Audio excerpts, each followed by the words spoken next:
This is the DNVR Broncos pregame show presented by Coors Light. Let's go. I'm Henry Chisholm, joined by Super Bowl 50 champion Benny Fowler. Yes, sir. Let's go. Yeah, and you had a big morning today? Yeah. We just unveiled DT's statue. Yep. He's going into the Ring of Fame today, and then we are celebrating the 10-year reunion of our Super Bowl 50 team. So it's incredible. Last couple of days have been incredible. Seeing everybody, also very emotional because Demarius is not here and Ronnie Hillman is not here. So two teammates that played an integral part of that team are no longer with us. So it's been a lot of emotion. I was, just shedding some tears over there as they unveiled the statue, but very blessed to be a part of this incredible team and organization. Yeah, what have these past few days been like? Because it seems like most of the team's back in town. Yeah, it's been great. A lot of stories, a lot of things that I didn't necessarily appreciate at the time because, I won a Super Bowl at 23 years old. You think you're going to continue to have these opportunities and moments, and I didn't go to the playoffs for 6 straight years after that. So, you really appreciate it. You take it for granted at the time, but you really appreciate the moments. It was good to spend some time with Peyton last night and Coach Kubiak and, just what they were thinking at that time. It was Peyton's last year. Kubiak, he only had one more year of coaching after that. So, yeah, it's been great. Right. I mean, it's interesting. And even being out there this week, they have the 88 painted on the practice field. I know Sean Payton had a couple of different presentations this week, some PowerPoint presentations, one about DT and just kind of his career, what he meant to the team, to the organization. But also, I believe they went through every single game of that 2015 season, the entire team in a meeting room kind of talking through a lot of big moments that happened that season. And I think I hope at least that there are some lessons that you take away as a current 23-year-old on that team to look back. Here's how this Super Bowl was won. Yeah, 100%. I mean, if you think about the Broncos right now, some of the wins are ugly. They're one score, and when you think about that Super Bowl team, we won. I think we had 8 wins that were one score or less. Mm-hmm. So when you think about that, we won a lot of close games. Offense wasn't necessarily very exciting, but you had an incredible defense that you could lean on, and that's, I think, what this 2025 Broncos team can actually take from that Super Bowl team is that you can lean on the defense, don't turn the ball over, and then make the plays when you have to. Yeah. I mean, really cool to have everybody back, and really cool the way the Broncos went about it, making sure everybody was taken care of, covering flights, covering hotel, a lot of that sort of stuff to make sure that everybody can make it back to Denver for this. And a lot of guys who hadn't been back to Denver all that much. I saw C.J. Anderson said he hadn't been back to Denver since his last game was the Broncos, since he had to move on from the team. So they don't love it as much as I do. I love Colorado, so I'm not going anywhere. Yeah, no, you're here. You're part of DNVR now. Yes, sir. And there's a big game today. I'm curious. So starting out with the biggest storylines, that's got to be number one, right? DT goes into the Ring of Fame. Super Bowl 50 team is back. A bunch of alumni who aren't just from that era as well who are going to be a part of today. What other storylines you have? Oh, man. What other storylines? Well, number one, I played for New York as well. Right. I played Benny for Fowler Bowl. I played for the Giants as well for 2 years. Yep. So it'll be good. I still have some former teammates on that team. Dexter Lawrence, Darius Slayton are guys that I played with that are still currently playing on the New York Giants. But it's going to be good to just see that. But I guess the biggest storyline will be Dre Greenlaw being back. To see him out there, Dre Greenlaw and Cam Scatterboo, them meeting up in the hole. And who's going to win? I think that's going to be really exciting to see. Cam Scatterboo's been very exciting. He looks for contact literally on every play. This is a guy that, he's not running out of bounds at all. No. He's trying to run through you every single time he gets the ball. Right. I mean, so I went to University of Montana. I'm a big Montana Grizzlies fan. And that means that I was watching Cam Scatterboo 5-6 years ago, back when he was at Sacramento State. And now a lot of people here don't watch a lot of FCS football. It's your loss. But the Montana Grizzlies don't lose a lot of football games. They did lose one to Sacramento State in overtime when Scatterboo was running for 10 yards a pop. That guy's been a monster for a really long time. This is a Denver defense that I think is pretty excited to play against. And I think that there are some teams who see a guy like Cam Scadaboo and say, like, oh, I don't really want to be a part of that. Alex Singleton, Dre Greenlaw, Taunu Funga, Jonathan Cooper. He is intense. So this is my first time meeting Jonathan Cooper really? yesterday. Yeah, he's intense. So we went to practice yesterday. He's super intense. Like, I mean, I said something. Oh, I said go green because he went to Ohio State. Yep. So I said go green, and then like he went straight into like, man, really appreciate you guys being back. We can't wait for tomorrow. And he's just very intense guy. He is. Yeah. So I'm looking forward to seeing what is going to happen on the field today. And I guess we could go into the beef. Is there real beef between these teams now? Yeah. We'll go out of order here, but. It's a big beef. It started this week with Jonathan Cooper talking about Jaxson Dart with the chain, with the dances. Jackson then saying, a lot of guys wear chains. I'm just glad you watched the dances. It started off minor, and then things go to Twitter, and Kayvon Thibodeau sending the tweets, and Nick Benito sending the tweets. And all of a sudden, this game that 3-4 weeks ago looked like a snoozer, I think, maybe from a national perspective, now looks like maybe the must-see game in this week in the NFL because you have all that going in the background. Obviously, the Giants caught a little bit of magic the way that they sometimes do. And just the physicality of these two teams, what's going to take place on the field, I'm curious to see because I do think that both teams really want to make statements today. Yeah, I think it's going to be really interesting to see when you look at the New York Giants. They are playing really well. They have a lot of momentum. They have a lot of confidence. And I think Brian Daboll, they've scored on every possession, every first possession that Jaxson Dart has been starting. There's a good stat. It's going to be interesting to see how he comes out and plays. This is going to be, I think, his first real test of a defense that brings a lot of different pressure. But, yeah, the beef is going to make it very exciting. I think there's going to be a little bit of extracurricular activity. And it is very fitting that the no-fly zone is here, and Jaxson Dart has his chain, and Aqib Talib will be on the field today. Oh, he's on for the entire game. He's no, on. Not the entire game. Okay, just in the. Yeah, but he'll, So tuck your chain. In my perfect dream world, what happens today is, as Aqib Talib has said, the Broncos go out there and take a penalty and make a statement early on. Yep. And I think the perfect statement might be Jonathan Cooper gets in the backfield, gets his sack, pulls that chain right off, and you pull that chain off with Aqib Talib there on a day like today, boy, is this place going to go crazy. Oh man, the fans would lose it if he takes that chain. Somebody might try to take his chain. Somebody's going to try. Yeah, Somebody is going to try. Try to take his chain in honor of Talib. Have you do you remember any games like this that you played in that had kind of a build-up the way that this one did, with one team talking, the other team talking, and next thing you know, there is a little bit of animosity that was kind of unexpected? No, I don't really think I played in any games like that. There was a lot of respect. When I played here with Peyton, nobody was really talking trash about that. I think it was we had a rivalry, obviously, with the Patriots. But, Right. I was more of a Manning versus Brady, but there wasn't a lot of talking. It was just a lot of intense pressure. When I played in New York, there wasn't Odell and Josh Norman. There we go. That was crazy to be a part of that, to watch them go at it and talk during the game. But, that beef had kind of died down a little bit as they both made their money. They did both make their money. Yeah, I think back to the chain snatching. That first game after the chain snatch. So you go back. So the original story is he wanted so Aqib didn't put that year that he took the chain was the last game of the season. Yep. He didn't play in the first Raiders game at Oakland, but he offered the young DBs $10,000 to bring the chain back to him. There we go. And nobody brought the chain. And nobody go. brought the chain back. Nobody wanted to do it, so he took it in the last game. That's incredible. What happens when they play the Raiders again? Is there a little animosity after that happened? Because was that the game? No, because it was Harry Douglas. That was the Titans game where the next year we played the Raiders. They got into a fight basically like the first there we go. series of and the that's game. the one that went down to the end zone. Yeah. Right. That was crazy. Yep. But Crabtree was like staring at him in warm-ups. And Marshawn Lynch comes over to Aqib like, why you got him acting like this? And then he's like, what you talking about? And then, first play of the game, or first series of the game, they get into a fight, and then they both get ejected. There we go. See, that's the kind of stuff that I'm here for. Football needs more of that.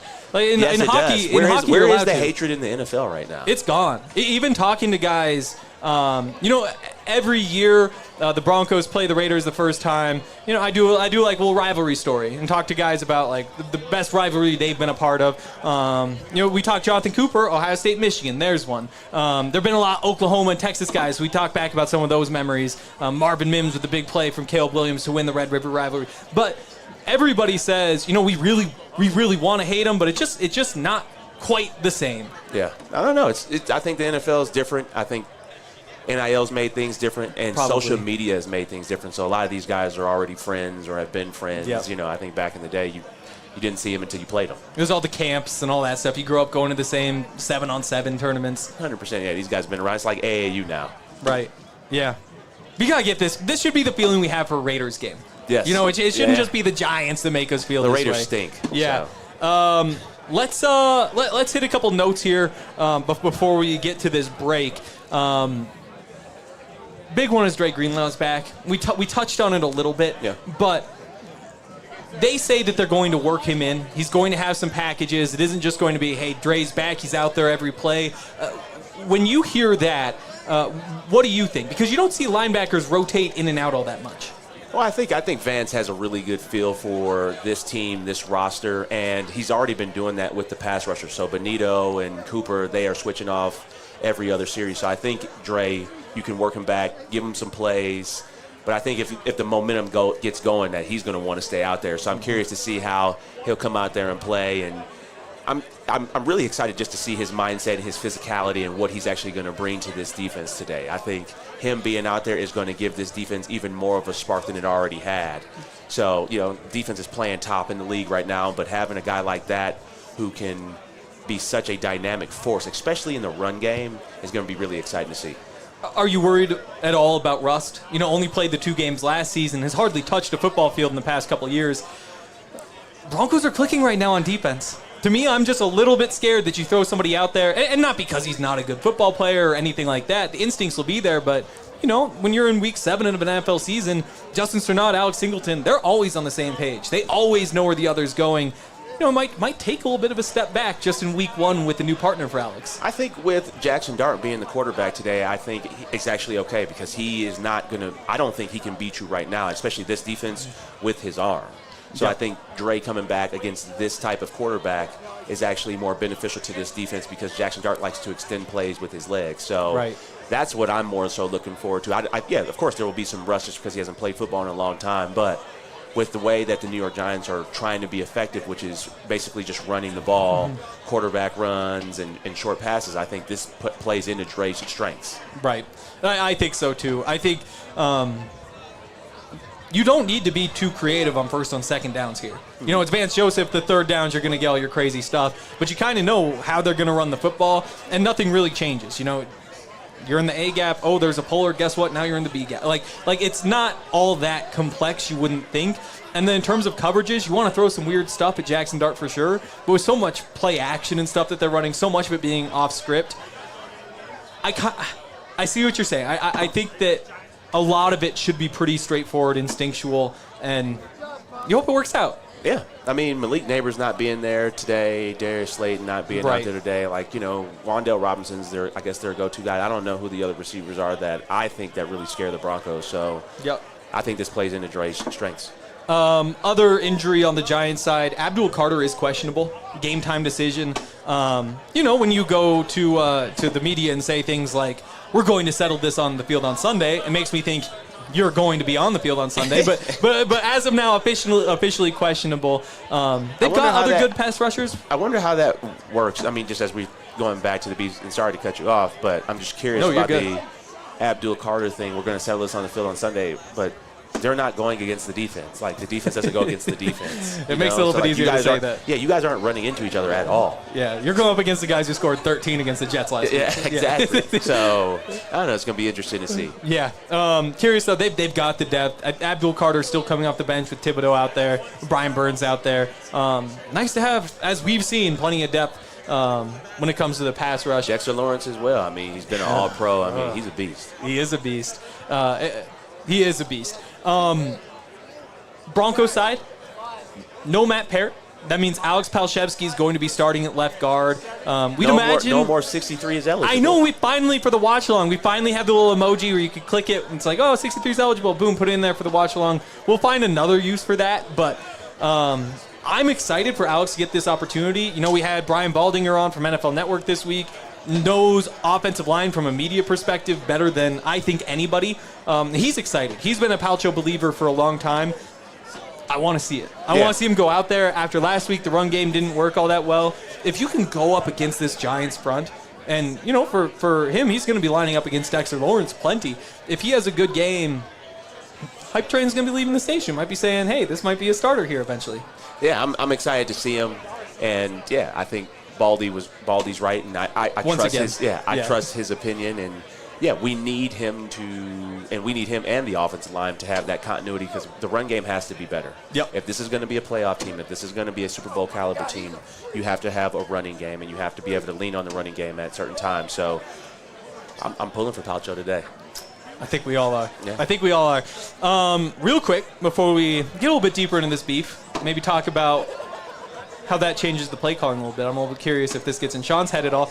Want to give a shout out to our friends who make all of this possible. That's Coors Light. A lot of Coors Lights out here today. We got our big Coors Light cooler. We're about to head back. Or I'm about to head back. You've got things to do today. But I'm going to be drinking some Coors Lights during this watch long. Hopefully you guys all stick around, watch us on YouTube. But Coors Light's the best. Being out in London, the one thing that I miss is just everywhere you go, it's a Coors Light. You know, those little pubs, you get packed in there. Can't get everybody at the bar. It takes forever. You can't see what's back there. Here, you just say, get a Coors Light, because everybody has Coors Light. There, it's like 50-50. Here in America, though, we drink Coors Lights. I'll say official beer of the United States. I think nice. I'll proclaim that. I'm an American. I get to say stuff. Coors Light, if you're trying to choose chill, choose Coors Light. Great for game days, great for skiing, great for whatever you might be doing. Coors Light is the best option. Cold lagered, cold filtered, cold packaged for a smoother finish. Make the most out of the times you choose to chill. Choose Coors Light. Get Coors Light delivered straight to your door. Visit CoorsLight.com/DNVR. Celebrate responsibly. Coors Brewing Company, Golden, Colorado. Beer. Nice. All right. We touched on the big stuff with the beef, but I'm curious what you do if you're Sean Payton. Because, I mean, we know what the Giants are, right? They're, to me, a team that caught lightning in a bottle, as they have before, whether it's with Tommy DeVito, whether it's, you know, people on Giants Twitter got mad at me this week because I said, in my lifetime, this is what the Giants do. Like, when the Giants are good, it's because they have some sort of, like, magic working for them. The 2 Super Bowl runs, 8 total games. 7 of those 8, they're underdogs, but they just find ways to win, find ways to win, find ways to win. And the defeat, it happens occasionally for them, and now this is like one more of these moments, and one that I think could be sustainable for them with Jaxson Dart going forward. But what they have found is they can show up and embrace their physicality and win games because of that. And that's their formula. It's kind of as simple as that. This defensive line's big and strong. Scadaboo's going to go out there. Jaxson Dart's not going to slide. He's going to put his shoulder in a linebacker early and set the tone. If you're the Broncos, obviously from the defense perspective, what do? You match that physicality. Yeah. You need to be more physicality. From an offensive perspective, though, do you say, like, okay, we're going to do the same thing, we're downhill running, we're going to beat up on this defense, or do you say, hey, we're not getting sucked in here, we want to spread them out and take advantage of the secondary? Yeah, I think you want to spread them out, take advantage of the secondary, because I think, the Giants, their strength is that pass rush. Yeah. Brian Burns, Dexter Lawrence, Thibodeau, and Abdul Carter. Those are all first-round picks, incredible talent. So I think the best way to beat this team is to spread them out. Go up-tempo.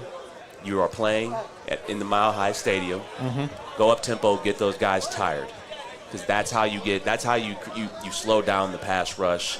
But, yes, get the ball out on the perimeter and take advantage of the mismatches that you have with Evan Ingram, Cortland Sutton, Troy Franklin. The secondary is the weakest part of their team. So I think that's what you have to do. You got to spread them out. But also, you got to keep them honest. Have to keep them honest. You got to be able to run the ball. But I don't see Sean getting into the beef or anything, trying to do trick plays or anything like that. I think he's going to find ways to get this pass rush tired and take advantage of them like that. Do you think there's conversation about the beef? Is Sean bringing it up in a meeting? Yeah, I think so. Yeah, Sean brings things like that. But, he also has his own personal beef as well. So with anybody and everybody. So I think, Sean is always he's always amped up, and he'll be ready to go, and he'll be ready to stick it to him as well. And he'll talk some shit out there. I don't think he's going to be scared to run it up either. No. Again, like, we're skipping steps here. You got to go out there. You got to get a lead. You have to get a big lead before you get the opportunity to run the score up. Sean strikes me as a guy who, if given the opportunity, he leans toward like, yeah, we got to score more points here. And in a game like this, again, we're showing you he's going to want to put more points on the board. Also, that if you put more points on the board, you're going to be able to rush the passer, and then that's when you get Jonathan Cooper and Nick Bonito and those guys the opportunity to sack Jaxson Dart even more. Right. Are you? In the past, 2 weeks ago, I would have said, yep, this is a game the Broncos are going to win pretty easily. I think we all kind of agreed. We look at the stretch that they went through, ending with the Eagles, and then you hit the Jets, the Giants, and you're like, okay, manageable. These are very manageable games. All of a sudden, though, you struggle in that Jets game. There's a time with about a minute left where you say, hey, the Broncos are going to lose to the Jets, and you kind of start rethinking things. How much tougher does this game seem now? And particularly from an offense perspective, does it – I no longer feel at least that this is just a guarantee that, hey, they're going to go out there and get their 21, 24 points regardless of whether they play well or not. Yeah, I'd never think and never take any game for granted in the NFL. I think all games in the NFL are hard, and they have their own life to them. So, yeah, I'd never – well, I mean, when we looked at the schedule before, I was like, oh, yeah, that looks like a win. Right. And then you look at the team, look at the roster, you look at the momentum that the Giants are playing with. I think the Broncos are on high alert, especially with last week in the performance in London. They have to come out here and play better. And I think, the Broncos are 7-0 at home in the last 7 games. So I think, they're going to be excited to play here.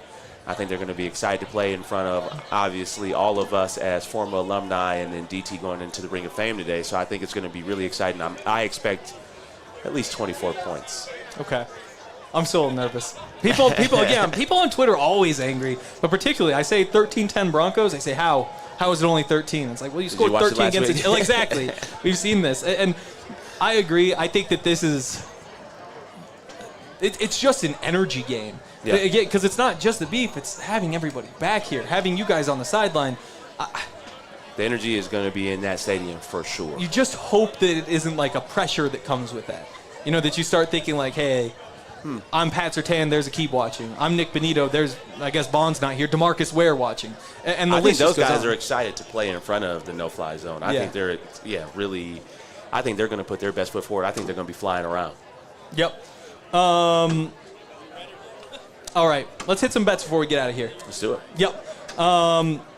First up, I'm going with the Scadaboo under. I'm curious what you think about this. Scadaboo under, is it 53.5, 54.5 rushing yards? Even money. Am I crazy? Nope, under. Okay. Yeah. Why? Dre Greenlaw's back. I think those guys are going to be flying around, and I think they're going to have to pass the ball to stay in this game. Okay. I hope that you're right. It scares me a little bit, though. Like, you go back to, like, the Chargers game. They feed Scadaboo 25 times for, I think, like 76 yards or something like that. Because it's not about efficiency for them. They aren't going to stop because it isn't working. It's identity. There's a chance Broncos go up and they just have to abandon. You're there in the late third quarter, down 14. You got to throw the ball.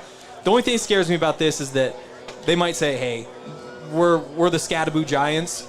We're running the ball 20 times regardless, and he's just going to work his way up to 50 yards, even if it's 3 yards a pop. They're going to lose if that happens. Okay, I like it. I went with the Taunu Funga total tackles. His tackles, the assist tackles, at least 8 of them.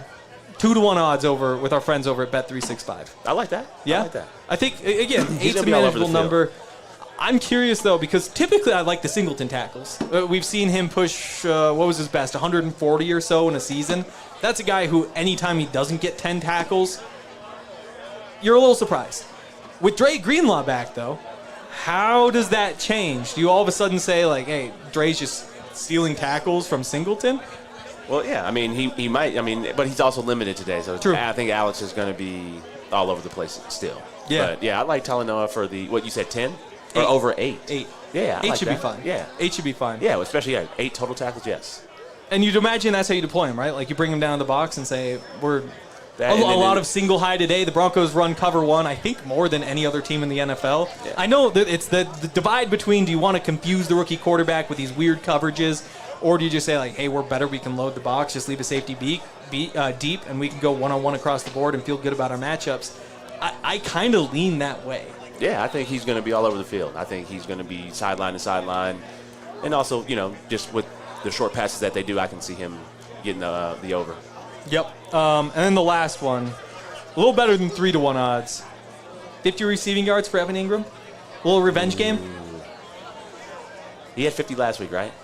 I think he 40 did. Or maybe I think it was mid-40s. Yeah. I mean, I think Sean's been putting him into the game plan a lot these last couple of weeks. I think he can take advantage. I think he's always going to have a matchup advantage. So I think Evan, he does have a little bit of a revenge game against the Giants today, and I like him over 50. Do you ever have a revenge game? Nah. No. Not really. I mean, I loved all the teams I played for. Right. When we came back here, it wasn't anything, so all good. Yeah, let's go. Oh, look at those Coors Lights. We love a Coors Light. We love it. Yes, there we go, let's baby. Go. Go Giants. Yeah, go Giants. Have fun.